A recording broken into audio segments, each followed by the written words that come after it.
Astor Montclair's first glimpse of the Helios Aegis winter benefit came from the back seat of a rideshare inching up Park Avenue behind a procession of town cars so glossy they mirrored the street lamps.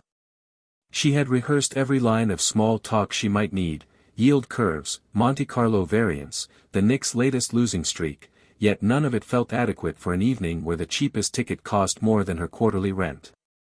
When the car finally disgorged her in front of the new Metropolitan Conservatory, she paused under the awning, letting the swirl of camera flashes and valet whistles settle around her like static. Astor wore a midnight blue jumpsuit she'd found on a resale app and tailored herself. She hoped the confident lines masked the jitters ricocheting beneath her ribs. Inside, the atrium had been transformed into a hanging garden of white orchids and programmable snowflakes that glimmered in time with a string quartet. Waiters floated past with silver trays balanced on fingertips as steady as metronomes. Astor collected a flute of champagne she did not intend to finish, her tolerance for alcohol was embarrassingly low, and followed the subtle current of donors toward the grand marble staircase that divided the hall. Every third guest seemed to be a senator, a Nobel laureate, or a streaming platform celebrity who had recently discovered climate philanthropy. She told herself she was here to represent the quant desk, nothing more, but the knowledge did little to loosen the knot in her shoulders. On the mezzanine, she located the Helios Aegis contingent clustered beneath a crystal chandelier. A few colleagues recognized her with polite nods, though most were absorbed in orbiting the man at the center of the group, Oberon Fairfax, founder and CEO, rumored to have named the firm after a Greek sun god because Apollo sounded too obvious. He was younger than Astor expected, just past 30, with the kind of sharp-edged poise that made photographers adjust their focus. He wore a black velvet dinner jacket and no tie, as if to signal that formal dress codes applied only to people with smaller balance sheets.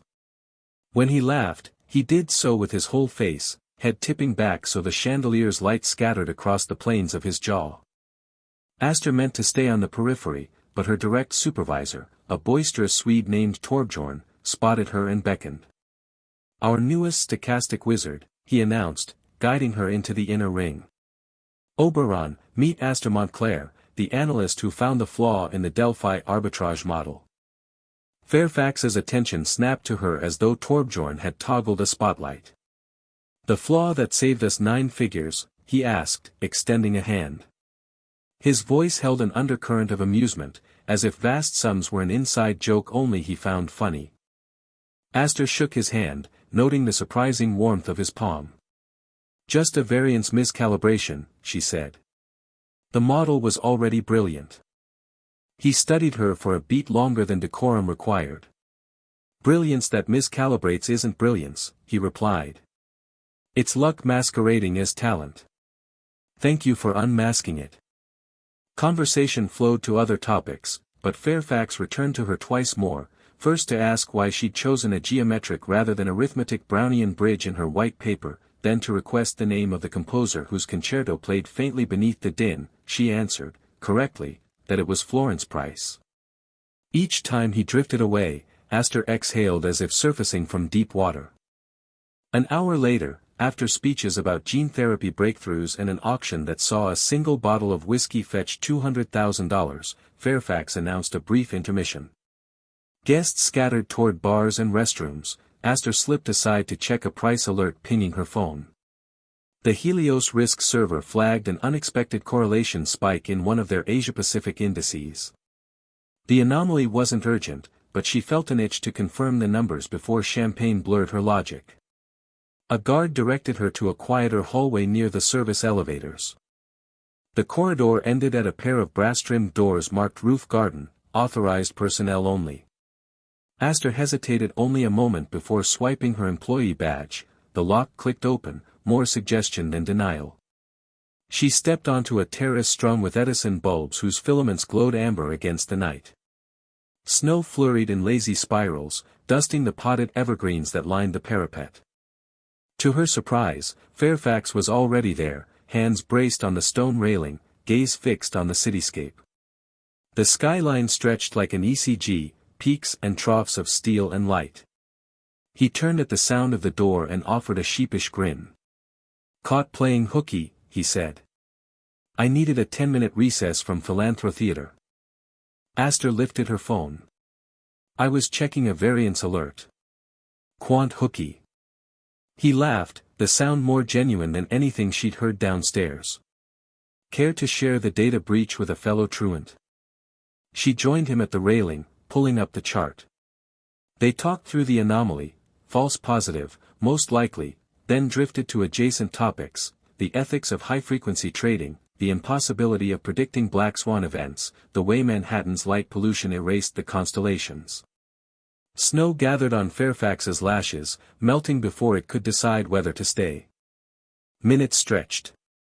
The cold should have driven them inside, but conversation generated its own warmth. Fairfax confessed he suffered from chronic insomnia, his mind forever simulating worst-case scenarios. Aster admitted she often imagined alternative life paths whenever a subway door closed, each missed train a fork in a multiverse of better or worse outcomes. He asked which outcome tonight represented. She surprised herself by saying, the one where I finally stop feeling like a provisional version of myself. Something in the admission made her cheeks burn. She stepped back, embarrassed, but Fairfax's expression softened. Provisional selves are overrated, he said. Permanent revisions, that's the real game. A gust of wind rattled the bulbs overhead, one filament blinked out. Aster realized her fingers had gone numb around her phone. Fairfax produced a silver flask from his jacket. Glendronach, he offered. 18. It burns less than regret. She took a cautious sip, peat and sherry bloomed across her tongue. The warmth spread to her chest, and when she handed the flask back their gloved fingers brushed, sending a jolt that had nothing to do with alcohol. Fairfax's gaze dipped to her lips, lingered, then flicked away toward the snow-glazed parapet as if chastising himself for an indulgence. Below them, the atrium doors banged open, catering staff rolling out crates. Fairfax checked his watch. They'll lock this exit when cleanup starts. If we don't leave now, we're stranded. Aster considered the empty terrace, the snowfall turning the rooftop into a secret alcove suspended between ballroom and sky. There are worse fates, she said, half teasing, half testing. Fairfax's answering smile was slow, hesitant, then certain. He slipped off his velvet jacket and draped it over her shoulders. In that case, he said, let's negotiate the terms of our captivity. They found an iron bench beneath a trellis where snow couldn't reach. Fairfax retrieved 2 crystal tumblers from a service cart, poured generous splashes of whiskey, and proposed a game. Each would ask the other one question at a time, no evasions, no defensiveness. They would play until one of them lied, and the liar had to forfeit a secret. Aster agreed, emboldened by the solitude and the smoky burn in her throat. The questions began playfully: favorite childhood book, hers; A Wrinkle in Time, his; The Phantom Tollbooth; worst investment, hers; cryptocurrency on margin, his; a supersonic jet startup that never built a prototype. They ventured into deeper waters. What scared them most? Aster said obscurity, the idea that her work might never matter. Fairfax admitted he feared becoming a caricature of success, revered for numbers rather than choices. He looked almost startled by his own candor. Snow thickened. Somewhere below, a violin solo rose from the quartet's encore, notes curling upward like incense. Fairfax's voice dropped to a murmur. May I ask one more? Aster nodded, heart hammering. He set his glass aside, turning to face her fully. What door would you walk through if you knew it led somewhere you could never predict but could never regret? She swallowed, pulse roaring in her ears. The one I'm standing beside, she said, meaning the door in her mind, the threshold between calculation and instinct. Fairfax exhaled, a cloud of breath illuminated by bulb light. He reached out, slow enough for her to retreat. She didn't. His gloved fingers traced the line of her jaw, brushed a snowflake from her hair. The kiss that followed was tentative, then urgent, dissolving the last shards of professional distance. Time fractured. The next clear moment found them inside the building again, moving down a service corridor dimly lit by emergency strips. Fairfax guided her with a hand at the small of her back, as though afraid she might vanish like a statistical anomaly. They emerged into a staff parking level where his driver waited in a black sedan, reading a paperback by dome light. Fairfax tapped the roof, the driver started the engine without question. During the ride to the Orion Hotel penthouse, neither spoke. Their clasped hands on the leather seat communicated what words would have fumbled. In the elevator, mirrored walls reflected 8 versions of their breathless anticipation. Astor noted the suite number, 6103, without knowing why it felt important. Inside, the room was all soft neutrals and floor-to-ceiling windows that framed the city like a living map of opportunity costs. Fairfax removed his jacket from her shoulders, let it fall over a chair, and touched her cheek again as if confirming she remained in the same coordinate space. When they kissed this time, restraint dissolved. They moved through the suite shedding layers of fabric and caution, leaving a breadcrumb trail of silk and velvet to the king-size bed that overlooked the East River. Later, when the city's lights dimmed toward dawn and the thermostat clicked, Astor lay awake tracing patterns on Fairfax's chest, marveling at the improbable calculus that had carried her from a resale app jumpsuit to this moment. He slept, finally, mouth parted in an expression of unguarded peace she suspected few people had witnessed.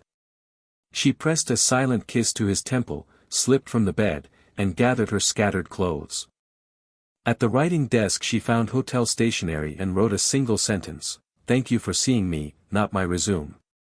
She hesitated, then added her middle initial only, A. and folded the note beneath the empty whiskey flask on the nightstand. One glance back showed Fairfax still sleeping, one arm flung across the cooling sheet as though reaching for a variable that had slipped beyond his model. Astor exited the suite barefoot, heels dangling from one hand, pulse steady with a clarity she had never felt during trading hours. In the hallway the carpet muffled her steps, and the elevator chimed open as if summoned by intention alone. She pressed the lobby button, watching the numbers descend.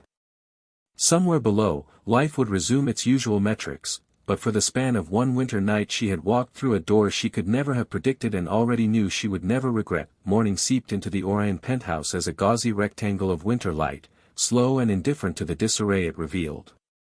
The velvet dinner jacket lay draped over a chair like a shed skin, a single heel rested on its side beneath the window, 2 crystal tumblers, one still beaded with condensation, caught the sun and scattered fractured rainbows across the carpet. Oberon Fairfax surfaced from sleep with the vague conviction that something wonderful had happened and the sharper realization that it was no longer in the room. He reached across the linen, finding only the cool imprint of a body that had been there hours earlier. A note, folded into precise thirds, lay where her head had rested. He opened it, recognized the spare, deliberate penstrokes, "Thank you for seeing me, not my resume." A. That single initial struck him harder than any balance sheet loss. It was intimate yet defensive, as if she feared that even her name could be used against her. He read it twice, then pressed the paper flat on the duvet, hoping some hidden watermark might yield a forwarding address. Instinct pushed him to the suite phone. He dialed reception, voice still hoarse. "Did my guest check out?" A pause, keyboard clatter, the concierge's apology. No record of an additional occupant, no charges, no surveillance request filed. Of course, she had slipped in under his reservation. The anonymity thrilled him last night, now it mocked him. He dressed quickly, choosing jeans and a charcoal sweater instead of the uniform bespoke suit. The jacket still carried her perfume, jasmine layered with something woodsy, and he inhaled once before shrugging it on. In the elevator he caught his reflection, hair tousled, beard shadow darker than usual, eyes alight with a purpose he hadn't felt since Helios's Series C close. The lobby hummed with business travelers. Fairfax strode past the checkout line to the curb where his driver, Donovan, waited beside the idling sedan.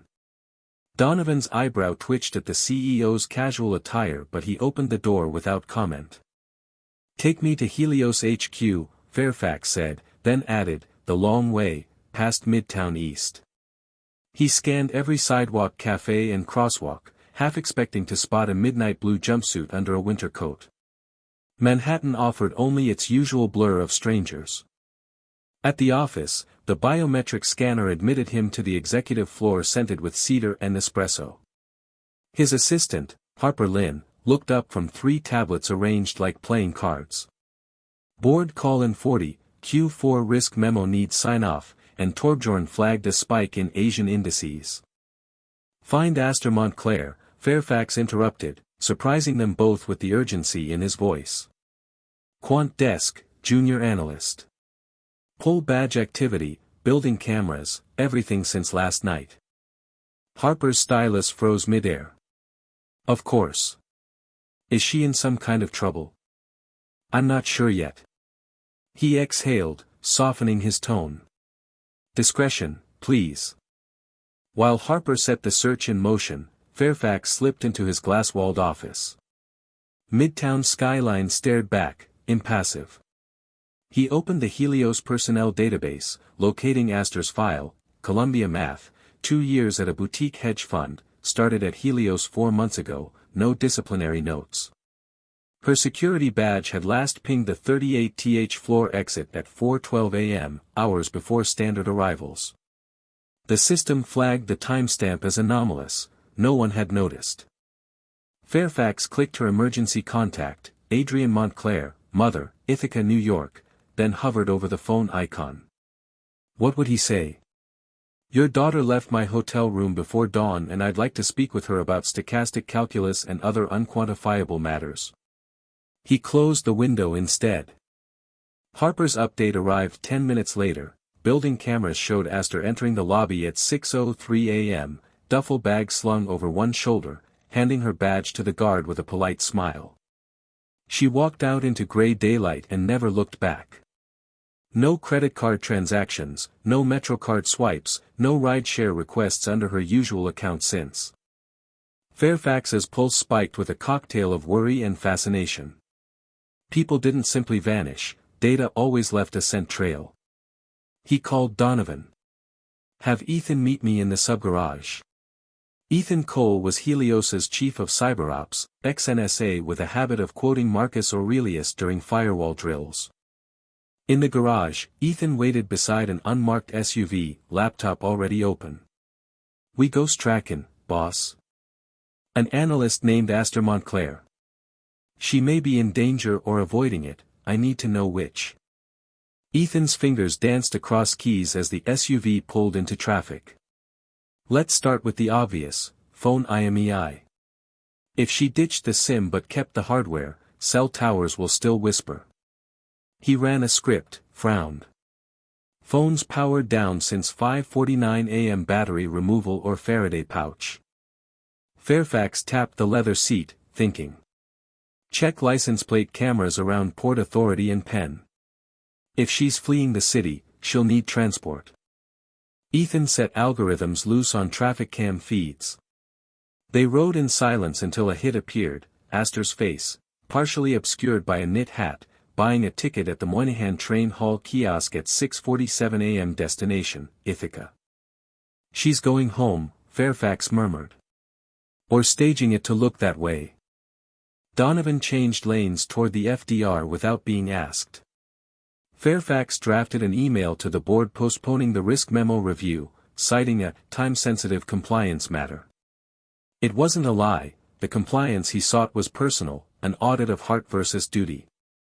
2 hours later they crossed the George Washington Bridge, winter sun glaring off the Hudson.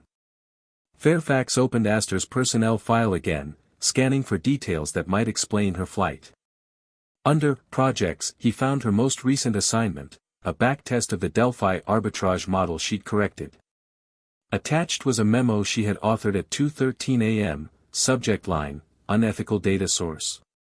The memo flagged discrepancies in the training dataset, patient genomics metadata that should have been anonymized but contained residual identifiers. Her concluding sentence chilled him, recommend immediate suspension of Delphi deployment pending ethics review. She had sent it to Torbjorn, C-seat risk, and, against protocol, blind copied him, the CEO. The email landed in his inbox at 2:14 a.m., exactly when he was pouring Glendronach under a string of rooftop bulbs. Shame flared hot. While he had been tasting snowflakes on her lips, she had discovered a secret worth running from. Donovan's voice cut in. "Sir, we'll reach Ithaca in 40 minutes. Take the exit for Route 79, Fairfax ordered. We're visiting Cornell's Bioinformatics Center first." Ethan raised an eyebrow but said nothing. Fairfax explained on the way, the center had partnered with Helios's biotech subsidiary, Xylenium, on a clinical trial data pool. If the dataset was compromised, Cornell's servers might show the fingerprint. At the university lab they met Dr. Priya Narayan, director of informatics, who bristled at Fairfax's unannounced intrusion until he showed her Astor's memo. Recognition softened her stance. "Astor interned here during undergrad," she said. "Brilliant, obsessive about consent protocols." Dr. Narayan ran a checksum comparison. The clinical trial file on Cornell's server differed from the one Helios used by exactly 0.7%, enough to hide hundreds of patient IDs. Someone inside Helios had spliced real identifiers back into the anonymous data before feeding it to Delphi, presumably to sharpen predictive accuracy. The discovery landed in Fairfax's gut like ice. Outside the lab, snow began again, thick, fast. Fairfax stared across the quad where students trudged, oblivious to the algorithmic trespass occurring behind frosted windows. He realized Astor hadn't fled him, she had fled a machine that consumed people as fuel, and he was its chief engineer. Ethan interrupted the spiral. "I scrubbed the ticket logs. Astor never boarded the Ithaca bus.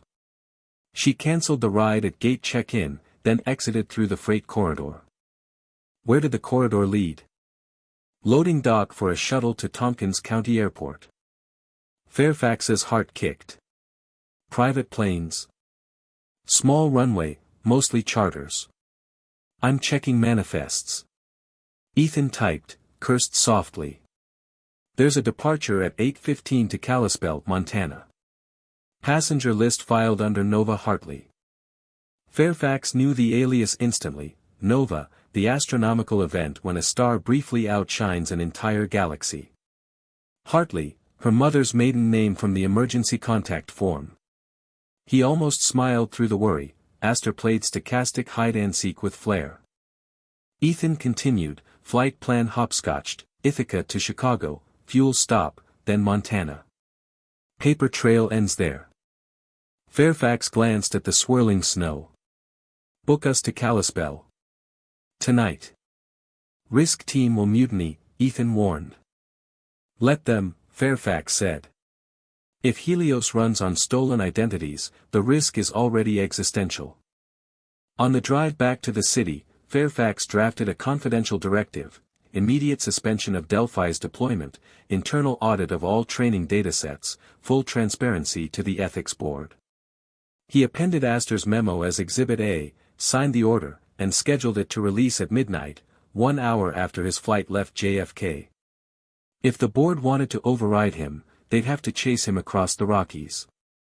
As Manhattan's skyline re-emerged from dusk, Fairfax opened the note again: "Thank you for seeing me, not my resume."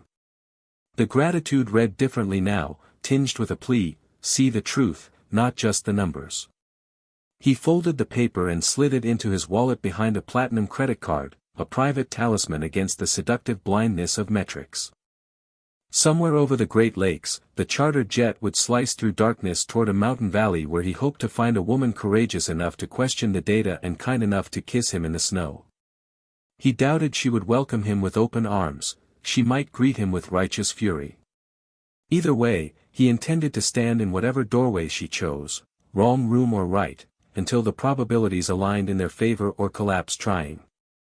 Behind him, in the penthouse he had left unmade, housekeeping would clear the glasses, launder the sheets, and throw away the half-melted snow tracked in from the terrace. But the vacancy in Oberon Fairfax's life was not so easily tidied. It had become a vector, pointing unerringly west, where chance and consequence were already converging into the next unpredictable variable called Astor Montclair. Snow-laden clouds trailed the Gulf Stream west like smoke from an unseen fuse, but the jet outran the storm and touched down in Kalispell before midnight. Oberon Fairfax stepped onto the tarmac wrapped in a gust that smelled of pine resin and jet fuel, the kind of cold that made lungs ache with every breath. Ethan Cole followed, lugging a case of encrypted devices and a duffel marked only with a stenciled C, company gear no customs officer ever opened. The terminal was a prefab box half the size of Helios's New York mailroom. A single attendant waited behind plexiglass, yawning into a styrofoam cup. She glanced at their tailored coats and waved them through as if billionaires on red-eye charters were a nightly occurrence in Glacier Country. Outside, a Ford Expedition idled beneath a sodium lamp. Fairfax had wired payment en route through an executive concierge app. The keys were taped to the steering wheel. Ethan tossed the duffel in back and synced his tablet to the SUV's diagnostic port. Local cell coverage is patchy, he warned, eyes scanning bars. Starlink uplink only if we clear the mountains. Fairfax unfolded a Montana Road atlas, paper, analog, immune to battery failure. Astor's flight manifest had ended at Kalispell, but the charter company kept logs of courtesy car rentals.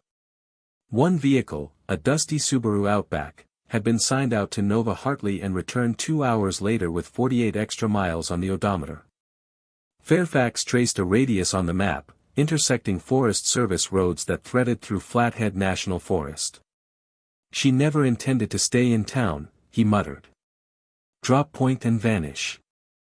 They headed south on Highway 93, headlights carving tunnels through swirling snow. The SUV's heater clicked inside. Fairfax's mind replayed Astor's midnight note, then the ethics memo she had filed, 2 signals on opposite ends of the spectrum, both pointing to a truth he had missed. Guilt and resolve wrestled in his chest. He turned to Ethan. How hard would it be to spoof a rental log? Child's play if you control the terminal, Ethan said. But the mileage delta is physical. Someone drove those 48 miles. Fairfax's knuckles whitened on the wheel. Then we drive them, too. An hour later they left the highway, tires crunching onto a plowed but unlit county road. Snowbanks rose shoulder-high on either side, reflecting the headlights in eerie blue. At mile 43, Ethan pointed to fresh ruts veering onto a logging track. Fairfax slowed, angling the SUV into the turn. A metal gate loomed ahead, padlocked but sagging. Someone had cut the chain and re-looped it to look intact. He nudged the bumper, the gate swung, and they crawled forward until the forest swallowed the road noise. 2 miles in, the trees parted at a clearing ringed by derelict cabins, remnants of a 1950s firewatch camp. One cabin showed a faint orange glow at the seams of its shutters. Fairfax killed the engine and listened. Wind hissed through lodgepole pines, somewhere a generator thumped in irregular bursts. Ethan produced a thermal monocular and scanned. One heat source inside, small, space heater or laptop. Another outside, 30 meters east, human-sized, moving slow. Fairfax's pulse surged. Astor? Could be. Could also be whoever's hunting her. They armed themselves with compact tasers, legal, silent, less likely to escalate into bloodshed, and advanced on foot. Snow muffled their steps. Fairfax's breath plumed in quick bursts, each exhale clouding the monocular's eyepiece when Ethan tried to share. They split at the tree lean. Ethan circled east toward the moving figure while Fairfax approached the cabin. The door was ajar, a line of light knifing across the porch. Fairfax eased it wider. A propane lantern flickered on a crate beside a battered laptop. A woman knelt over an open rucksack, stuffing files inside. Lavender knit hat, midnight blue parka dusted with snow crystals, Astor. Relief buckled Fairfax's knees, but he swallowed it, stepping over the threshold. Astor, he whispered. She whirled, a stun baton crackling in her hand. Recognition flared, followed by anger sharper than the weapon's arc. How did you? Not important. He raised both palms. I read your memo. I shut Delphi down. We can fix this together. Together? She laughed, harsh, incredulous. Your board will bury it before sunrise. I scheduled a public disclosure. Midnight Eastern. 30 minutes from now. She stared, baton lowered an inch. And you came alone. Ethan's outside. No one else. Footfalls crunched in the snow. Ethan emerged, guiding a limping man whose hands were zip-tied. Blood streaked the captive's temple, his jacket bore the Helios security crest. Ethan nudged him forward. Found our tail. He had a silenced Walther and a tracking beacon. Astor's face drained. Maloran's people. They traced my charter. Fairfax's jaw clenched. He's rogue. Helios security answers to me. Not anymore, the guard sneered. Board transferred authority after your little ethics tantrum. Ethan gagged him with a nylon strap. Fairfax turned to Astor. We don't have long. Your data. She yanked a hard drive from her rucksack, thrust it into his hands. Raw genomes, transaction logs, bribe ledgers. If it disappears, so do the victim's chances. A distant engine revved, headlights flickering through the pines. More SUVs, maybe minutes away. Ethan scanned the tree line. We need exfil. Fairfax looked at the captive guard. Where's your extraction point? Silence. Ethan jabbed the taser near the guard's ear. The man flinched, nodding toward the east slope. Clearing by the radio tower. Chopper inbound. Astor grabbed Fairfax's sleeve. If we're on that chopper, they dump us in a river. We go the other way. But Fairfax's gaze had shifted to the laptop screen, still glowing. A live feed from an SFTP client showed the hard drive contents uploading to an unknown IP, Astor's insurance plan, mid-transfer. Progress bar, 73%. Abort now and the data died here, wait, and Maloran's men arrived. Ethan checked his watch. Uploads 8 minutes. SUV convoy, 4 minutes. Fairfax's mind sprinted through variables. We split. Ethan takes Astor through the south gully to the county road. I lead Maloran to the tower with our chatty friend. Astor bristled. You'll be outnumbered. Outleveraged, not outnumbered. Fairfax slipped the guard's comms earpiece over his own ear. They still think I'm the boss. Ethan handed Astor a satellite beacon. Ping this at the road. I'll circle back with the Ford. Footsteps and flashlights began probing the far edge of the clearing. Fairfax pulled Astor close, voice low. 7 hours of truth ended the night we met. I owe you a lifetime more. Go. She pressed her forehead to his for a heartbeat, an electric fragment of the rooftop kiss returned, then bolted with Ethan into the trees. Fairfax shoved the captive ahead toward the tower, broadcasting on the stolen comm, package secure. Moving to LZ Alpha. Static answered, then Maloran's voice, copy. LZ hot. ETA 3. Snowflakes whirled in the rotor wash of an approaching helicopter as Fairfax reached the clearing. He forced the guard to his knees, taser prongs at the man's neck. The chopper skidded into a hover, silhouettes advanced with rifles leveled. Maloran stepped forward, parka hood down, eyes reptilian. Where's the asset, Oberon? Fairfax gestured with the taser. Assets right here, evidence and witness. Call off your dogs or his heart gets a reboot. Maloran smirked. You won't kill him. Not your style. True, Fairfax said, squeezing the trigger. 50,000 volts arced, the guard convulsed, unconscious. But I'm learning new styles. Maloran's rifleman hesitated. Fairfax raised his voice over the rotor roar. I've initiated a full data dump to every major newsroom. Harm me or Astor, and the leak goes nuclear, patient names, shareholder emails, everything. Maloran's facade cracked. He barked into his mic. The rifleman retreated, the helicopter yawed, climbing. Fairfax's knees weakened with relief, but he kept the taser trained until the chopper dwindled to a red blink against the clouds. He exhaled a breath that felt like the first of his life, then sprinted back through the pines toward the gully. Halfway down he spotted headlights. The Ford waited, engine idling, Astor in the passenger seat, Ethan at the wheel. Fairfax slid into the back, adrenaline spiking once more as Ethan gunned the engine. "Upload complete," Astor said, voice trembling with exhaustion and triumph. "The drive's wiped. Only the cloud copy exists now." Sirens echoed behind them, county sheriff or Maloran's reinforcements, hard to tell. Ethan accelerated onto the county road, snow spraying. Fairfax leaned forward, resting a hand on Astor's shoulder. She covered it with her own, lacing their fingers. No words passed, none were needed. By the time they reached Kalispell, the eastern sky had paled to rose-gray, and news alerts lit their phones like a meteor shower.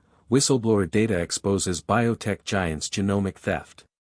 Helios stock halted, Senate subcommittees announced hearings, Xylenium executives lawyered up. In the hush between alerts, Astor turned to Fairfax. "You just detonated your empire." He met her gaze, unflinching. "I didn't. We rebuilt its foundation, truth, not leverage." She searched his face, found no trace of the man who once prized precision over conscience, and allowed herself a weary smile. "Then let's keep building. First brick, breakfast." Ethan chuckled. "I know a diner that serves huckleberry pancakes the size of Wyoming." They drove toward a horizon edged with alpenglow, 3 fugitives and a flash drive's ghost, carrying more uncertainty than luggage and more purpose than fear. Behind them, the wrong hotel door had become a breadcrumb leading not back to safety but forward into uncharted country where truth was the only reliable compass, and where every variable, however volatile, pointed them inexorably toward each other. The diner Ethan chose sat on the outskirts of Kalispell, a squat log building whose neon sign promised coffee 24/7 even though half its letters had gone dark.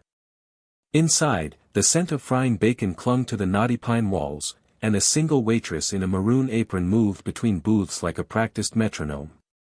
Snowmelt dripped from Fairfax's coat as he slid into a corner seat opposite Astor. Ethan took the aisle, tablet balanced against the sugar caddy. Their arrival drew a glance from an elderly couple sharing a crossword, but no flicker of recognition. Montana remained a safe distance from cable news saturation, at least for a few more hours. The waitress, her badge read Lorraine, poured coffee without asking. Fairfax's hands shook as he lifted the mug, the tremor finally catching up to adrenaline's fade. Astor noticed and rested her palm over his knuckles, grounding him with the smallest of pressures. He managed a grateful smile that felt, to his surprise, entirely genuine. Ethan's tablet chimed with fresh headlines. SEC opens investigation into Helios Aegis. White House press secretary calls for comprehensive data privacy reform. Stocks were still frozen, but futures markets hinted at a plunge once trading resumed. Ethan rotated the screen so they could see a live interview. Torbjorn, cheeks ruddy, defending the quant desk's integrity while carefully omitting Fairfax's name. The crawler beneath read, CEO unreachable for comment. Astor took a sip of coffee, wincing at its bitterness. Unreachable sounds better than fugitive. We'll pivot from fugitive to proactive whistleblower, Fairfax said. But we need evidence Maloran can't bury.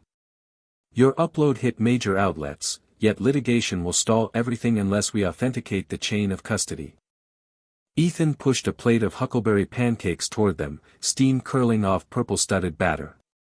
We have the raw drive image, GPS logs from the cabin, and metadata linking Maloran's comms to Xylenium servers. That's strong enough for the FBI, maybe not for public opinion. Fairfax cut a triangle of pancake, hardly tasting it. Public opinion is a derivative of narrative. We shape the story before someone else prices it. Astor arched an eyebrow. So we become storytellers. Precisely, Fairfax said. We hold a press conference, somewhere neutral, live-streamed, documents released in parallel. You and I testify together. Ethan manages the secure drop. Aster traced the rim of her mug. If we go public, Maloran's leverage evaporates, but your board will move to remove you. They'll claim you went rogue. They already think that, he replied. Let them make it official. I'll resign, convert my shares to a trust that funds patient privacy initiatives. Helios can survive, it just won't belong to me. The waitress arrived with a fresh coffee pot. She hesitated, studying Fairfax's face. You look familiar, hon, you on television? Sometimes, he admitted, bracing for recognition. Lorraine shrugged. Must be one of those cooking shows. You want more syrup? When she left, Aster exhaled a laugh. We're safe until Food Network breaks the scandal. Ethan's tablet pinged again, an encrypted message from Harper Lynn. Maloran detained by federal marshals at Teterboro. Board calling emergency meeting 2 p.m. Eastern Standard Time, investors panicking. Fairfax's shoulders sagged a fraction, one threat neutralized, for now. But the next alert arrived seconds later, a geofence warning on the diner's Wi-Fi. Unknown device scanning for nearby MAC addresses. Ethan's eyes narrowed. Someone outside just pinged us. Fairfax peered through the frosted window. A black pickup idled across the street, exhaust curling. The driver wore a bald cap, face obscured. Not Maloran, he was in custody, but perhaps a freelance operative reading the same headlines and looking for leverage. Aster slid out of the booth. Time to ghost again. They paid in cash, leaving a tip that made Lorraine blink twice, and exited through the kitchen, borrowing aprons to look like staff on smoke break. In the alley, snowflakes swirled under a sodium bulb, dissolving on hot fryer vents. Fairfax keyed the Ford remotely, its lights flashed, drawing the pickup's attention to the front lot while they slipped into a side street on foot. 3 blocks away they found a rental agency still open. Aster chose an unremarkable silver Tacoma with winter tires. Ethan spoofed the booking system so it showed a phantom renter from Idaho Falls. By the time the black pickup traced the Ford's plate to a shuttered car wash, the trio was already merging onto Route 2, heading west toward the Idaho border. The highway followed the Flathead River, moonlight turning the water into a ribbon of mercury. Aster drove, windshield wipers keeping time with her thoughts. Fairfax rode shotgun, scrolling through legal aid nonprofits willing to sponsor their press event. Ethan monitored the rear-view camera. Hours passed in companionable focus until the radio crackled with a weather bulletin, an Arctic front barreling south, whiteout conditions expected by dawn. They stopped at a roadside lodge in Libby, Montana, where cedar cabins clustered around a frozen pond. The proprietor, a bearded man named Rex, accepted cash and offered extra firewood. Inside the cabin, knotty pine walls and plaid curtains evoked a childhood postcard of winter. Aster stoked the stove while Fairfax laid out laptops and satellite beacons on the dining table. Ethan erected a mesh network, antenna perched on the sill like a curious bird. Snow thickened outside, tapping the windows with soft insistence. When tasks were done, exhaustion claimed Ethan first. He stretched out on the sofa, earphones piping in white noise. Fairfax brewed chamomile tea, an apology for whiskey-fueled insomnia, and handed a mug to Aster. They sat on the floor by the stove, shoulders touching, steam curling between them. She broke the silence. You're willing to lose everything for this. I already lost what mattered, integrity, when I let Delphi proceed unchecked. The rest is just portfolio variance. A log popped in the stove, sparks drifting behind the glass. Aster rested her head on his shoulder. You haven't asked why I ran instead of confronting you. I assumed you had no reason to trust me. I had one. She traced a circle on his sleeve. The rooftop. But fear shouted louder than memory. He turned, brushing a lock of hair from her cheek. Then let's adjust the signal-to-noise ratio. The kiss was gentle, a pledge rather than a plea, and when they parted she looked less haunted. They slept in shifts, one always awake to monitor alerts. At 4 a.m. Ethan shook them both. Board voted. You're out as CEO, Obe. Unanimous except Harper's abstention. Fairfax sat up, rubbing sleep from his eyes. They'll spin that as distancing from scandal. Already happening, Ethan said, scrolling headlines. But here's the twist, shareholders rallying behind your transparency. Stock futures rebounding on sentiment that Helios can reform. Astor smiled, weary but vindicated. Narrative beats numbers. Dawn arrived smothered in white, drifts burying the Tacoma's wheels. They spent an hour digging out, Rex lending shovels and a thermos of coffee. Before departure, Fairfax slipped Rex a business card. If anyone asks, you never saw us. Rex chuckled. City folk, you're all ghosts up here. They drove south, weaving through passes where avalanches slept uneasy on sheer slopes. In Coeur d'Alene they rented a co-working pod to finalize press event logistics. The live stream would originate from a Seattle studio with neutral jurisdiction, backed by 3 NGOs and a coalition of patient rights attorneys. Fairfax drafted his statement, every sentence weighed like a derivative, admit, atone, propose remedy. Astor rehearsed her testimony, voice steady despite the tremor in her hands. That evening they crossed into Washington, Cascade Peaks looming like ancient jurors. The radio played a local station, acoustic guitars and low-key news. Between songs the host announced, breaking, former Helios Aegis CEO Oberon Fairfax and whistleblower analyst Astor Montclair to speak tomorrow noon Pacific. Sources say they'll reveal full details of Xylenium's data harvesting scandal. Ethan switched off the radio. Cat's out, but at least it's our cat. They booked adjoining rooms at a motel outside Leavenworth, its facade a kitschy Bavarian chalet. Snow had stopped, stars peppered the sky with improbable clarity. Fairfax and Astor stood on the balcony between their rooms, sharing the last of Rex's coffee gone lukewarm. Tomorrow changes everything, she said. Tomorrow acknowledges everything, he corrected. Change started the moment you wrote that memo. She tilted her head, studying him in starlight. What if the world forgives Helios but not us? Then we'll build something new, he said, out of forgiveness's refusal. She set her empty cup on the railing, slipped her fingers through his, and for a long minute they watched their breath mingle in the cold, 2 plumes twisting into one before dissolving, visible proof that separate lives could occupy the same small space of night without losing shape. When they parted for sleep, neither bothered with good night. The word felt too provisional for a chapter already writing itself into dawn. Morning light in Leavenworth came disguised as alpine glare, a blue-white radiance that seeped through the slatted blinds and painted the motel's knotty pine walls with razor-edged stripes. Astor woke first, instinctively reaching for the encrypted phone on her nightstand before she remembered the time, 3 hours until the broadcast. She scrolled through overnight messages, supportive texts from former Cornell mentors, cautious encouragement from open data activists, one terse note from her mother that read simply proud of you. Safe. She typed working on it and set the phone down, fingers tingling with the weight of understatement.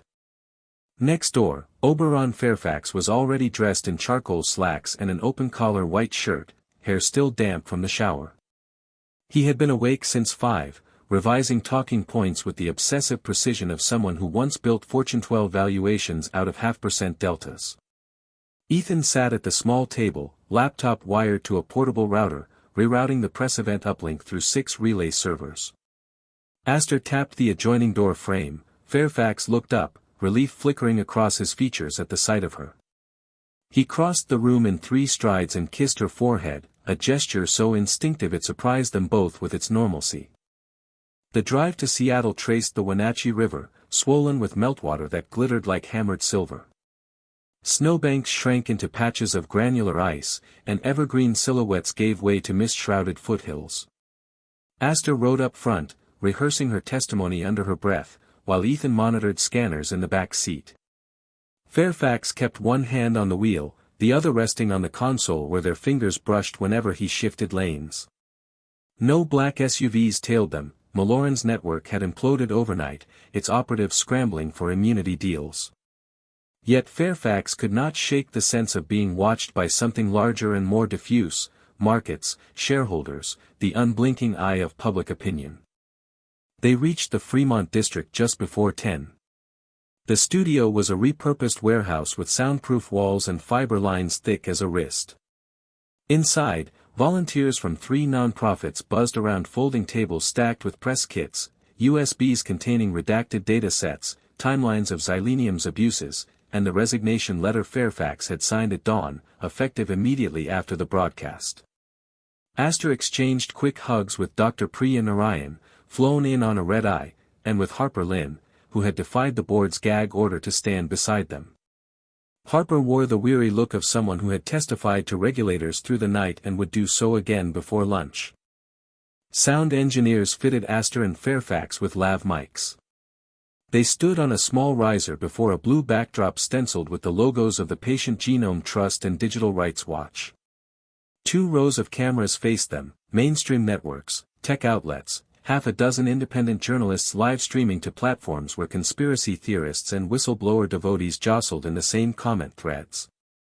In the second row, a lone figure with a battered DSLR and lavender-tinted hair peeking from a beanie caught Astor's eye. The resemblance to her own disguise in Kalispell made her lips curve in a quick, private smile.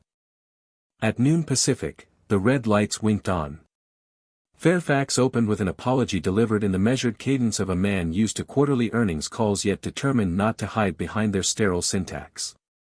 He detailed the timeline of his ignorance, the moment he read Astor's memo, the decision to halt Delphi and expose Xylenium despite the cost.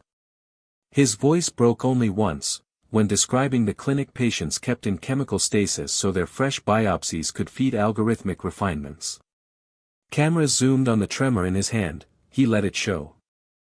Astor spoke next. She began by recounting her internship at Cornell, the day she first coded an anonymization filter, her horror on discovering the filter had been reversed. She described running from New York not out of fear for herself but fear that staying would legitimize the theft. She explained how a single midnight conversation on a snow-dusted rooftop convinced her that some people in power might still listen, only to realize listening and acting were different verbs. The audience, studio crew, reporters, unseen millions online, held a collective breath as she finished. Data is not oil to be drilled, it is bone marrow on loan from the living. We have a duty to return it uninjured. Harper presented the corroborating evidence: chain of custody logs, signatures forged by Malloran, secret board resolutions to fast-track Delphi before FDA review. Dr. Narayan outlined the medical consequences: false positives in cancer risk scores, denial of insurance coverage based on corrupted predictions. Each speaker built upon the last until the narrative formed an architecture too intricate to demolish with spin. During Q&A, a reporter from a financial channel asked whether Fairfax regretted collapsing billions in shareholder value. He answered, "A share price that relies on stolen identities is a counterfeit bill. You don't regret discarding a forgery, you regret printing it in the first place."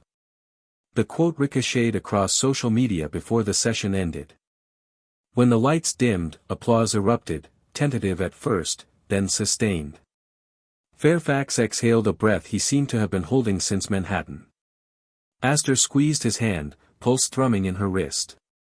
Ethan signaled thumbs up from the tech pit, live stream stable, viewership peaking at 2 million concurrent. But victory came laced with new tension. As staff dismantled cables, Harper approached with her phone. "Senate subcommittee wants you both in D.C. tomorrow. Closed session first, public hearing Friday." Fairfax nodded, unsurprised. Crises accelerated calendars. Outside, rain replaced snow, slicking the street in mercurial reflections. They ducked into a cafe across from the studio, a place smelling of cardamom and wet wool. Fairfax ordered 3 Americanos and a plate of pistachio pastries, none of which he tasted. Messages flooded their devices: DOJ requesting interviews, the World Health Organization praising the whistleblowing, Helios board issuing a statement of profound disappointment in their former CEO. Investors oscillated between lawsuits and tentative support for a restructured Helios under new ethics oversight. Aster set her phone face down. Tomorrow we trade one spotlight for a harsher one. Fairfax traced the rim of his cup. Spotlights move. Foundations remain. The Eidolon Trust papers are ready, 30% of my exit equity, yours to govern. She frowned. Oberon, I never asked. I know. That's why it's yours. Use it to build transparency tools, fund patient restitution, whatever you decide. Emotion tightened her throat. Then you'll serve on the board. He shook his head. Advisory role only. I'm radioactive for a while. Ethan returned from a call with federal cybercrime agents. Malloran flipped. He's naming the Xylenium execs who paid him, plus a senator who fast-tracked trial approvals. Aster absorbed the news with a weary sigh. The Hydra shows another head. Fairfax's eyes hardened. Then we keep cutting until it stops regenerating. Evening settled over Seattle with the muted hush of marine air. They checked into separate rooms at a boutique hotel near Pike Place. Ethan insisted on the floor between theirs, security by proximity. Aster showered, letting scalding water hammer knots from her shoulders, then dressed in leggings and Fairfax's spare Oxford, the hem brushing her thighs like borrowed confidence. She padded barefoot down the hall and knocked. He opened the door already smiling, as though he had felt her approach. Inside, a bay window framed the ferry's crossing Puget Sound like luminous beetles. They sat on the sill sharing takeout pho, the steam fogging the glass. Conversation drifted from Senate protocols to childhood memories, his summers coding BASIC on a thrift store PC, her father teaching her to calculate lunar phases with a slide rule. At some point the pho cooled, uneaten, and silence stretched, not awkward but anticipatory. Fairfax brushed a strand of hair from her forehead, she leaned into the touch. Their kiss tasted of star anise and salt air, a flavor both new and inevitable. They made love with a tenderness that surprised them, as if their bodies feared bruising the fragile truce they had forged with fate. Afterwards they lay tangled in sheets, listening to seagulls and distant tugboat horns. Fairfax traced constellations on her shoulder blade, naming each as she had once named risk models. She dozed, and for the first time in years his own eyelids grew heavy without the aid of melatonin or bourbon. At dawn he woke to find her at the desk, laptop glow illuminating her face. Couldn't sleep, he asked. Actually, I slept, she said, closing the lid. Woke with an idea. She explained, an open ledger platform where trial participants could track exactly how their data moved, revoke consent in real time, even set pricing for commercial use. Blockchain as restitution, transparency as currency. Fairfax listened, pride warming his chest. Call it Atlas, he suggested, recalling the rooftop where their truths first intersected.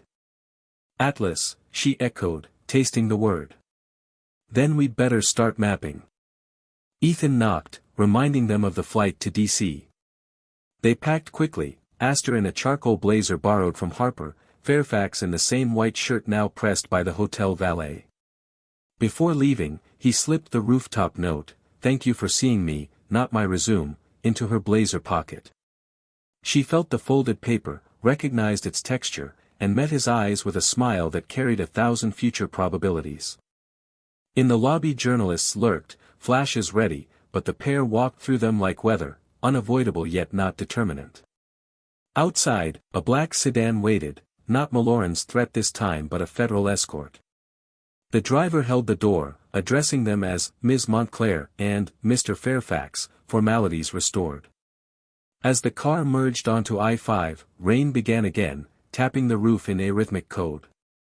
Aster leaned against Fairfax's shoulder, eyes closing.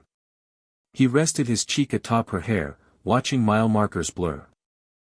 Neither knew how the hearings would end, indictments, settlements, reforms written or gutted by lobbyists. But in that moment uncertainty felt less like a cliff and more like open water, navigable with the right compass. And somewhere behind the clouds, the data they had freed spiraled across servers and satellites, no longer proprietary code but an unfinished constellation awaiting the names of every patient, every analyst, every runaway who refused to be rendered anonymous. The federal escort deposited them at the Hart Senate office building just after sunrise, the marble facade still pearl gray in the weak winter light. Inside, security lines snaked between velvet ropes, aides hustled with stacks of binders, reporters staked out the elevator banks, coffee cups steaming in gloved hands. Oberon, Fairfax and Astor Montclair were whisked past the gauntlet to a private conference room where two Justice Department attorneys waited with sealed manila envelopes and expressions equal parts gratitude and exhaustion.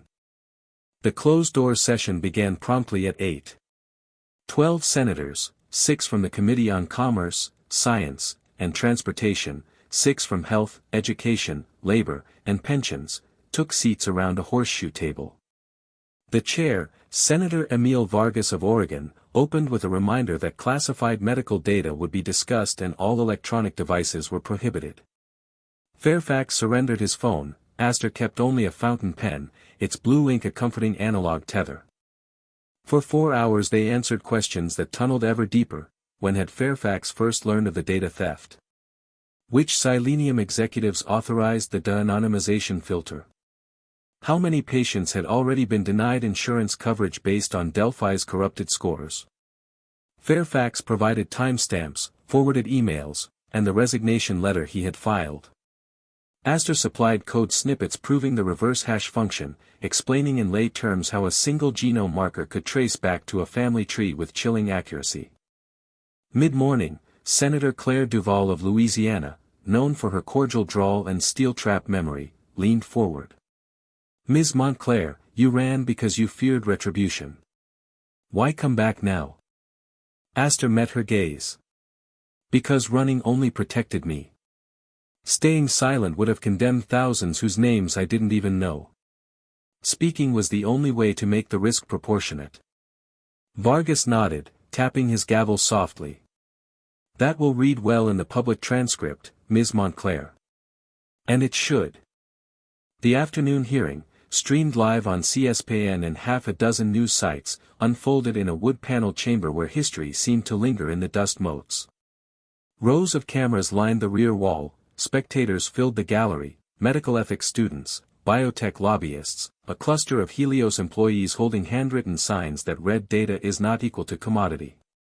Fairfax sat at the witness table beside Astor, Ethan 2 rows back with Harper and Dr. Narayan. Each had submitted written testimony, but the spoken word carried a different voltage. Senator Duval opened with a declarative salvo. Today we examine not just a corporate failure but a moral one, the belief that technological capability grants ethical permission.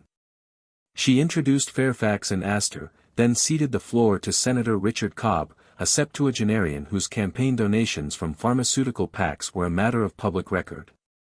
Cobb's questions to Fairfax were pointed, almost prosecutorial. Mr. Fairfax, is it not true that your firm's valuation depended on predictive accuracy that could not be achieved without the very data you now condemn? Fairfax clasped his hands to keep them from shaking. Our valuation depended on solving real problems. The accuracy was meant to save lives, not monetize them. When accuracy became an excuse for theft, it ceased to be value. Cobb pivoted to Astor. Ms. Montclair, you interfered with corporate property, leaked proprietary code, and fled the jurisdiction. Why should we view you as a whistleblower and not a saboteur? Astor's pulse hammered, but she kept her voice level. Because the property was stolen from patients first. Returning it to them is restitution, not sabotage. The room hummed with muted approval. Cobb's jaw tightened. He shuffled papers, preparing a rebuttal, when Senator Vargas cut in. Let the record show Ms. Montclair's disclosures align with the False Claims Act provisions protecting whistleblowers. Continue. Cobb's line of attack faltered, but the twist came from an unexpected vector. Mid-afternoon, a courier delivered a sealed packet to the committee clerk. Inside were deposition transcripts from Dex Malloran, Helios's disgraced security chief. The transcripts revealed a series of encrypted payments routed to an entity named Trianon Analytics, nominally a market research firm but, according to Malloran, a shell designed to funnel bribes to lawmakers willing to expedite xylenium's clinical trials. 3 senators were named, one of them sat on the dais. Gasps rippled through the chamber as the clerk handed copies to Vargas and the ranking member. Cameras pivoted like startled animals. Senator Cobb's face drained of color, his fingers fumbled with a pen. Vargas conferred with the parliamentarian, then spoke into the microphone, voice grave. "This committee will recess for 15 minutes. The room erupted in whispers. Fairfax turned to Astor, she mouthed, "Cobb." He nodded, a grim acknowledgement. Ethan slipped from his seat, phone pressed to his ear despite the no device rule, likely alerting DOJ contacts. Astor's stomach churned, not with triumph but with the nauseating sense that the Hydra had revealed yet another head. During recess, Cobb vanished into a side corridor flanked by aides. He did not return when Vargas reconvened. Instead, the chair announced that the Department of Justice had opened a criminal inquiry into Trianon Analytics and any public officials implicated. The gallery buzzed, reporters dashed for the exits to file breaking news. Fairfax leaned back, exhaling through pursed lips, while Astor stared at the mahogany tabletop, feeling both vindicated and unsettled. Accountability was expanding outward, but so was collateral damage. The hearing resumed with gentler questions from Senator Duvall and a newly contrite ranking member. Astor outlined her vision for Atlas, the open ledger platform empowering patients to monitor and price their data. Fairfax pledged the first tranche of the Eidolon Trust to fund its development, inviting federal oversight. By the time Vargas banged the gavel to close proceedings, the narrative had shifted, from scandal to reform, from corporate villainy to systemic reckoning. Outside, a gray dusk draped the Capitol dome. Reporters swarmed, microphones thrust like bouquets. Fairfax issued a concise statement: "We will cooperate fully, and we welcome new legislation to protect patient data," then guided Astor down the steps to a waiting SUV. Inside, Ethan grinned. Malloran's testimony just cracked CNBC's top headline.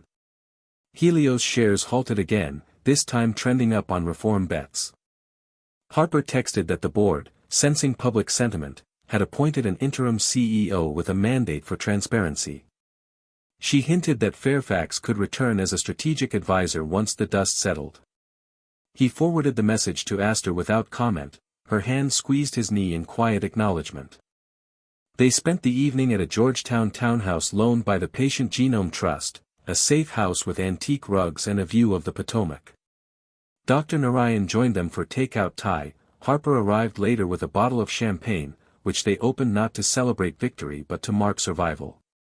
They toasted the patients whose genomes had been reclaimed, the journalists who had refused hush money, the anonymous data security coders who had verified the chain of custody hashes overnight. After midnight, the others drifted to guest rooms, leaving Fairfax and Astor alone in the library. Rain tapped the mullioned windows, the fire in the marble hearth had burned down to embers. Fairfax sat on the floor, back against a wing chair, tie loosened, eyes rimmed red. Astor curled beside him, legs tucked under her, shoulder against his.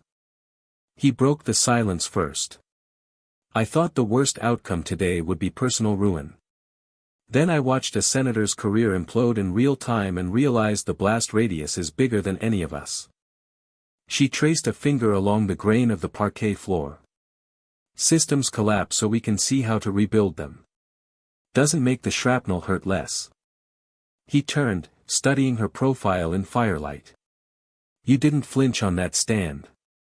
Even when Cobb came after you." "I was too busy not fainting." He smiled, but the seriousness returned. "When this is over, hearings, lawsuits, Atlas launch, what do you want?" She considered. "I want a world where whistleblowing isn't heroic, it's routine. Where data consent is as reversible as a light switch. And personally," she hesitated, cheeks warming, "I want to wake up in the same place long enough to learn the constellations without a star map." He took her hand. "I can't promise routine. But I can promise to leave the porch light on." She laughed softly, leaning in to kiss him, slow, unhurried, a promise rather than a reward. The kiss deepened, and the library's shadows seemed to recede, replaced by the certainty of shared breath. They fell asleep on the rug, limbs tangled, the fire's last glow painting their intertwined hands with flickers of gold. In the small hours, Aster woke to find Fairfax watching her, eyes soft. "Can't sleep," she whispered. "I can," he said. "I just don't want to waste the view." She rolled her eyes but kissed his knuckles, then nestled closer, comforted by the steady rhythm of his heartbeat under her ear. Morning brought a barrage of notifications, DOJ subpoenas, Senate staff requests, media invitations. Yet amid the digital cacophony, two messages stood out. The first was from Gulf Coast Mutual Bank, confirming the transfer of Fairfax's initial equity tranche into the Eidolon Trust. The second was a short video sent by Dr. Narayan, a patient from the tainted trial, now sitting at her kitchen table, laughing with relief as she watched the committee testimony replay on her phone. She ended with a thumbs up and a tearful, "Thank you." Aster pressed the phone to her chest. "That's the first green dot on Atlas," she said. Fairfax wrapped his arms around her from behind. "First of many." They dressed for another day of depositions, but before leaving, Fairfax opened a travel safe in the library desk and retrieved a slim jewelry box, one he had kept since the night in Kalispell but had not yet found the right moment to share. He offered it without a word. Inside lay 2 rings, hers, a band of brushed titanium etched with the binary code for truth, his, identical but inverted, negative space where her code protruded, like puzzle pieces. Aster's breath caught. "We haven't even had a second date." He grinned. "We've had crisis dinners, Senate hearings, and a motel balcony under the stars. That feels like dog years of dating." She lifted the ring, sliding it onto her finger. It fit as if forged there. "Then I guess the universe is compounding our interest." He slipped on the matching band, heart thudding with a happiness that felt almost illicit amid the turmoil. 7 hours of honesty, he said, echoing their first pact, just got a lifetime extension. They left the townhouse hand in hand, stepping into a day bristling with subpoenas and headlines, but the rings felt like tiny anchors, holding them to a shared center of gravity. The road ahead promised depositions, class action suits, and the labyrinth of rebuilding a company and an industry. Yet as they walked toward the black sedan waiting at the curb, Aster glanced up at the overcast sky and imagined constellations behind the clouds, patterns she could name without a map, guided by the pulse of the man beside her and the quiet certainty that some wrong doors lead exactly where you're meant to be. The morning after the Senate hearings, the weight of the previous day hung in the air like the aftermath of a storm. The fallout from the public testimony, the public apology, and the swift movement of legal proceedings left a sense of uncertainty, an expectation of an impending shift, but no guarantee of what it would look like. The aftermath had a strange quality to it, a quiet that only existed because a louder noise had just passed. Aster and Fairfax sat in the back of a nondescript black sedan as it moved through the streets of D.C., heading towards a federal building, where a series of meetings had been scheduled with the DOJ and federal investigators. It felt like everything had accelerated, everything was in motion now. Yet, amidst the organized chaos of the world spinning faster around them, there was a distinct sense of stillness between them. It had been an exhausting few days. The board of Helios had officially removed Oberon from his position as CEO, confirming his resignation through a public statement while simultaneously ensuring that the transition to new leadership was smooth, even if it felt like the tectonic plates of the company had shifted beneath them. He was no longer in charge. He was no longer the face of Helios. But somehow, despite the personal loss, despite the professional ruin, there was still a sense of something beginning rather than ending. Aster sat quietly next to him, her face tired but determined. She had not yet allowed herself the space to process everything. The way her life had changed in the blink of an eye. The way the future had morphed into something unrecognizable but exciting. She had been running from the truth for so long, first, running from it in the small, calculated spaces of her world, and then running literally, when things had gotten too dangerous. But now, she was standing right in front of it, facing it head-on. And with that, she realized that no matter what came next, no matter how it played out, she would be a different person from the one who had stepped onto that roof a few months ago. Fairfax, ever the strategist, still held his composure. But Astor could sense a shift in him, too. He had always carried the burden of his work, the weight of his position, his wealth, his empire. But now, there was something lighter about him, something that came with shedding an identity that had been built on secrecy, manipulation, and self-interest. He wasn't sure yet what he was becoming, but Astor could tell that his path ahead had less to do with the numbers on a balance sheet and more to do with making amends, and possibly, finding redemption. The car moved along Constitution Avenue, and they passed landmarks, the Lincoln Memorial, the National Gallery, the Washington Monument looming in the distance, an ever-present reminder of the power and history in the city. The morning light had softened the edges of the cold gray sky, lending the city a temporary warmth. When they arrived at the Federal Building, a brief silence fell between them as they stepped out of the car. The building loomed over them, massive, intimidating. Astor could feel her pulse quicken, and for a moment, she was back in the Senate hearing room, standing before an audience that had demanded everything from her. And yet, the weight of that room was nothing compared to the weight of the consequences ahead. Today would be the beginning of a long and arduous legal process. Federal investigators would ask more questions, dig deeper into the evidence, and determine how far the conspiracy within Xylenium had gone.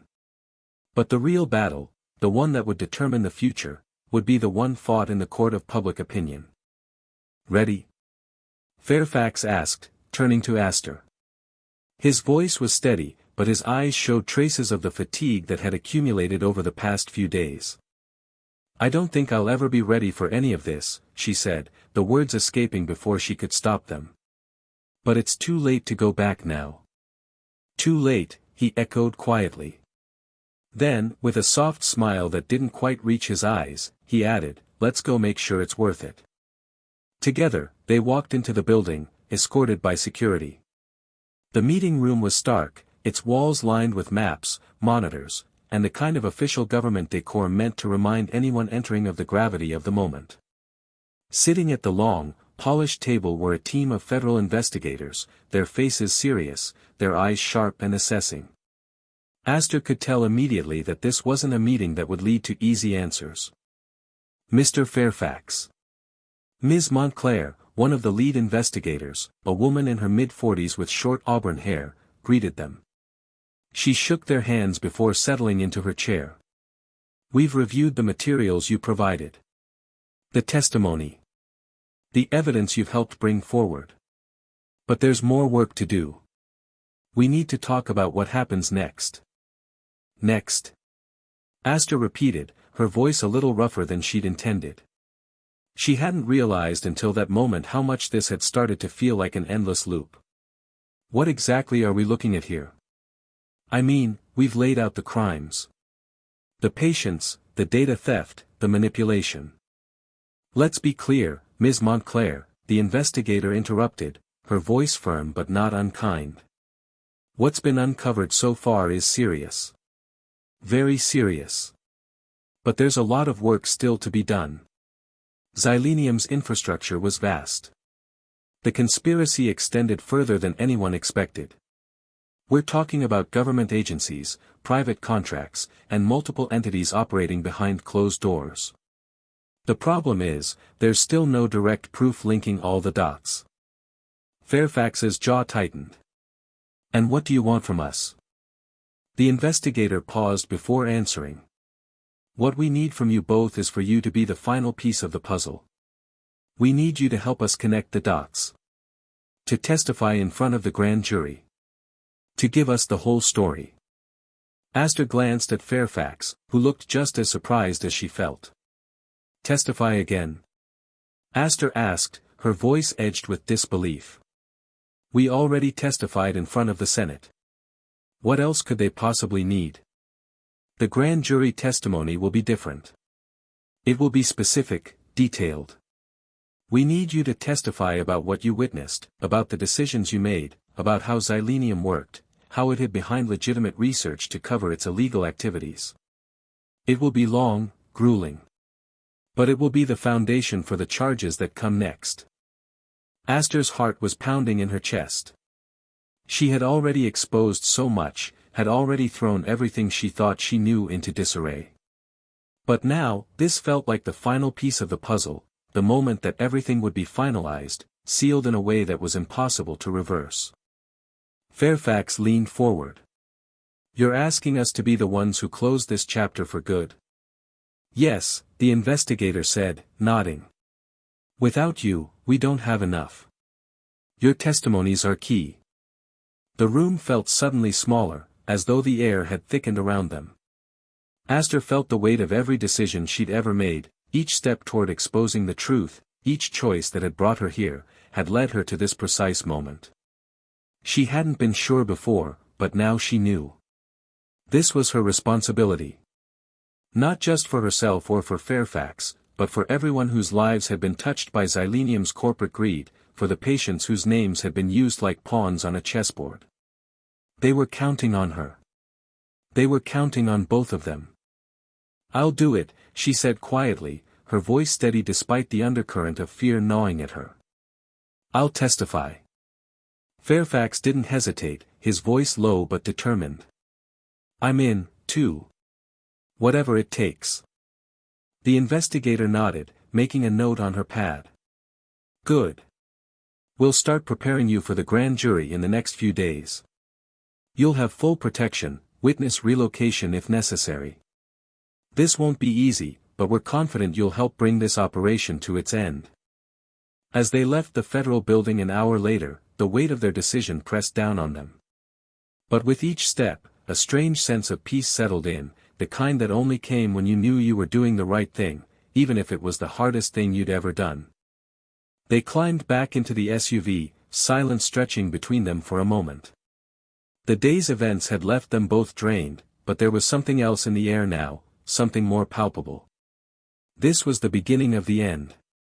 Whatever happened next, they had chosen the path of truth. And there was no turning back.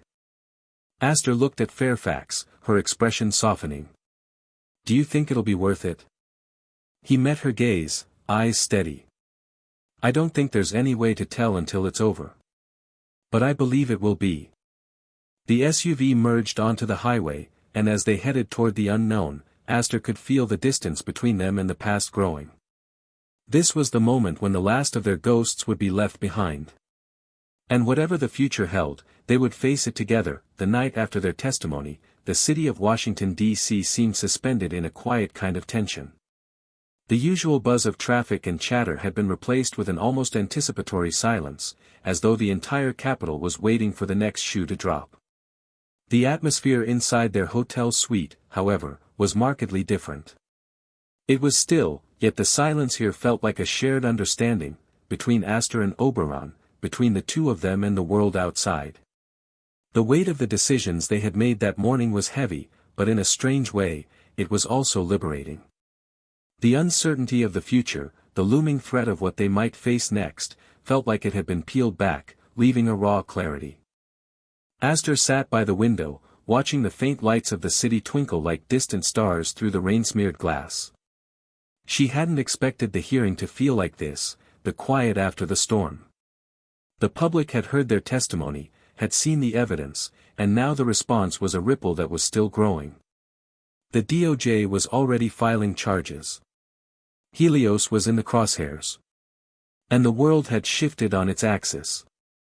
Oberon sat on the couch, his face lit by the dim light of his laptop screen as he sifted through the news, headlines flashing across the screen, the stock market reacting with a sudden burst of optimism, investors re-evaluating their positions. His fingers hovered over the keyboard, occasionally typing out short replies to emails, setting up meetings with lawyers and activists. But something about his demeanor had changed. The sharp edge of the businessman who had once controlled a billion-dollar empire was gone. In its place was something softer, something real, that had emerged over the past weeks, a man who was starting to understand the full weight of his choices and the consequences of his previous blind ambition. Aster turned her head to look at him, taking in the tired lines of his face, the furrow in his brow as he scanned the screen. There was a weariness there that hadn't been there before. She knew he was trying to figure out what came next, the same way she was, but there was something in his gaze that told her he was ready. He had never been one for running away from a challenge, he had built his empire by facing them head-on, but this was different. It wasn't about building anything anymore. It was about redemption, and that was a harder thing to chase. He noticed her gaze and looked up, offering her a small, almost reluctant smile. "The storm's still brewing out there," he said, nodding to the window, where the lights of the city glimmered faintly through the haze of rain. "But we're still standing." "Just about," Asta replied, her voice soft. She pushed herself up from the window, walking over to where he sat, taking a seat beside him on the couch. "How's it feel?" "All of it." He leaned back, exhaling deeply, his fingers resting on the edge of the laptop, almost as if he didn't want to touch it anymore. "Like I've been holding my breath for the last 5 years," he said quietly. "And now I can finally let it out. But I don't know if it's relief or fear that's in its place." Asta's eyes softened as she studied him. She could feel the tension in his words, the weight of the decision to walk away from everything he had once built, to expose the corruption that had been under his nose for so long. For a moment, she didn't know what to say.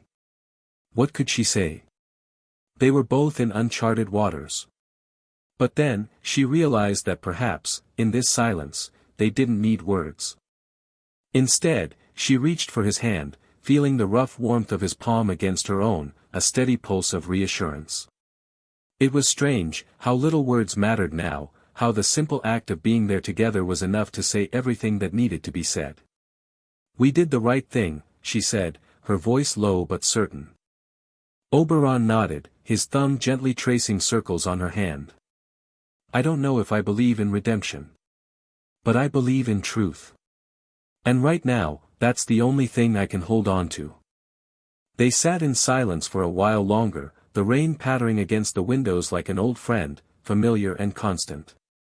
The noise of the world outside felt distant, like something that didn't quite belong to them anymore. The world was moving on, but in this moment, it was just the two of them. Eventually, the quiet was broken by the soft ping of a new message. It was from Harper.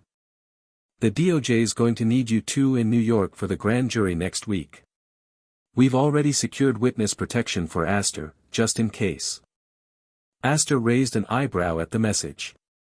"Well, that's reassuring," she said with a dry smile, though the unease bubbled under her words. The thought of being in witness protection, of being moved again, felt like a step backward, a loss of everything they had been fighting for. Fairfax's eyes darkened slightly as he read the message over her shoulder. "They're not wrong to be cautious. If Malloran flips, there's no telling who might try to stop us from testifying." He closed the laptop with a decisive snap, pushing it aside as if to distance himself from the decision-making it represented. "But you're right. It's a step forward, too. We'll be moving forward with this." Asta looked at him for a long moment, considering his words. The reality of it all settled like a stone in her stomach. They weren't out of the woods yet. The battles ahead, legal, personal, political, were still coming. But now, more than ever, there was a shared resolve between them. They had taken the first steps toward something bigger than themselves, toward holding an entire system accountable. And that meant something. "I never thought it would be like this," she said quietly, her gaze lost in the view outside. "I never thought it would be about the truth, but it's the only thing that matters now." "It always mattered," he replied. "We just couldn't see it before." She smiled softly, a little unsure of the path ahead but certain that they would walk it together. "So, what now?" He took her hand in his again, this time holding it with an unexpected firmness, as if steadying them both for the future. "We keep going. We see this through. And then, we figure out what comes next." The silence that followed was different this time. It wasn't heavy with doubt or fear, but quiet with the certainty of what had been set in motion. The wheels were already turning. The press, the investigations, the public opinion, it was all spiraling into something that could no longer be ignored. But there was a certain peace in knowing they had done everything they could to tell the truth. The next morning, they boarded a flight to New York for the grand jury hearing, their future still uncertain but infinitely more real than it had been before. As they sat side by side in the plane, looking out at the blanket of clouds beneath them, Astor finally allowed herself a breath. The world felt wide open, as if the entire skyline stretched out before them, waiting to be reshaped. Whatever came next, they would face it together. And for the first time in a long time, Astor felt like she was ready.